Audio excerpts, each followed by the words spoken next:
அஸ்ஸலாமு அலைக்கும். இன்னைக்கு என்ன பார்க்க போறோம்னா, ஒரு காலை உணவு தான். நம்ம வந்து ஸ்கூல் லீவ் விட்டுட்டதுலேருந்து நம்ம பசங்களுக்கு இட்லி, தோசை, வடை, பூரி, பொங்கல் இந்த மாரி செஞ்சு குடுத்துருக்கோம். இது பாரம்பரியமான உணவு. இது வந்து ஒண்ணும் இல்ல கேப்பங்கூழ். நம்ம ரோட்டு கடையில போம்போதெல்லாம் நம்ம ரொம்ப ஆசைப்படுவோம், வாங்கி குடிக்கணும். ஆனா, நான் ஒரு நாள் கூட வாங்கி குடிச்சதே கிடையாது. ஆனா, குடிக்கணும்னு ஆசையா இருக்கும். ஆனா, குடிச்சது கிடையாது. சரி நம்மளே வீட்ல செஞ்சிடலாம் அப்படின்னு சொல்லி தான் செய்ய ஆரம்பிச்சேன். இது வந்து மொத நாள் காலையிலேயே நம்ம வந்து பழைய சோத்து தண்ணி இருக்கும்ல, அந்த தண்ணியில வந்து நம்ம வந்து இந்த ராகி மாவு வந்து நம்ம ஊற போட்டுருக்கோம். இது வந்து நம்ம வீட்லயே அரைச்ச மாவு தான். இது ராகி மாவு கடையில வாங்குனது இல்ல. அதெல்லாம் ஊற போட்டு நல்லா நைட்டே காய்ச்சி வச்சிருக்கு. இந்த அளவுக்கு தள தள தளன்னு கடல் பாசி உறைஞ்ச மாரி இந்த மாரி உறைஞ்சிருக்கணும்.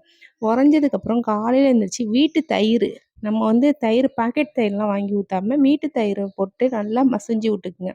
இந்த அளவுக்கு மசிஞ்சு நல்லா ஒரு கட்டி பீஸ் ஒண்ணுமே இல்லாம எல்லாத்தையும் நல்லா மசிஞ்சு எடுத்ததுக்கப்புறம், நம்ம நாட்டு வெங்காயத்த பொடிசா கட் பண்ணி வச்சிருக்கோம்.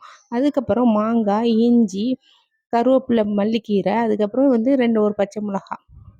எல்லாத்தையும் சின்ன சின்னதா நைஸா கட் பண்ணி வச்சிருக்கோம். அதுக்கப்புறம் என்னது கூழ வந்து நம்ம செம்புல தானே குடிச்சா நல்லாயிருக்கும் அப்படின்னு சொல்லிட்டு, செம்புல ஊத்தி நான் குடுக்க ஆரம்பிச்சேன். எங்க வீட்டு பசங்களுக்கும் சரி, எங்க வீட்டுக்காரருக்கும் சரி எல்லாத்துக்கும் செம்புல குடுப்போம் அப்படின்னு சொல்லிட்டு, ஃபர்ஸ்ட்டு வந்து எங்க வீட்டுக்காரவங்களுக்கு செம்புல ஊத்தி, அதுக்கப்புறம் நாட்டு வெங்காயம், அதுக்கப்புறம் நம்ம வந்து இஞ்சி, அதுக்கப்புறம் நம்ம வந்து வச்சிருந்த எல்லாத்தையுமே சின்ன சின்னதா கட் பண்ணி வச்சிருந்தோம்ல, மாங்காய் எல்லாமே போட்டேன் கொஞ்சம் கொஞ்சம்.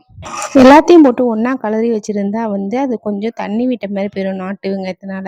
அதனால சொல்லிட்டு எங்க வீட்டுக்காரனுக்கு கூட குடுத்தேன். அவங்களும் டேஸ்ட்டு சூப்பரா இருக்குன்னு சொல்லிட்டு, இந்த மாரி வந்து கம்பங்கூழ்லாம் யாரு குடிச்சிருக்கீங்க அப்படின்னு சொல்லிட்டு கமெண்ட்ல சொல்லுங்க. பசங்களுக்கு ஹெல்த்தியான ஃபுட்ட குடுங்க. இந்த லீவ் நம்ம குடுக்குற ஆரோக்கியம் தான் பசங்களுக்கு நல்லது. அதனால சொல்லிட்டு ஹெல்த்தி ஃபுட்டா குடுக்க ஆரம்பிங்க. பசங்க எல்லாருமே விரும்பி சாப்பிடுவாங்க. என் பையனுக்கு ரொம்ப இந்த கூழ் புடிச்சிருந்தது. அதனால சொல்லி தான் நானும் செஞ்சு குடுத்தேன். பசங்க எல்லாமே சாப்பிட்டுச்சு. உங்க பசங்களுக்கும் இதே மாரியே செஞ்சு குடுத்து பாருங்க. ஃபர்ஸ்ட் டைம் பிடிக்கலன்னு சொன்னாலும் நெக்ஸ்ட் சாப்பிட ஆரம்பிச்சுருவாங்க. யாரெல்லாம் இந்த கம்பங்கூழ்ல ரோட்டோரம் குடிச்சிருக்கீங்க, இல்ல வீட்டோட குடிச்சிருக்கீங்கன்னு சொல்லிட்டு கமெண்ட் பண்ணுங்க. புடிச்சிருந்தா நம்ம சேனல மறக்காம சப்ஸ்கிரைப் பண்ணி சப்போர்ட் பண்ணுங்க. ஓகே ஃப்ரெண்ட்ஸ் நெக்ஸ்ட் வீடியோல சந்திப்போம். பாய்.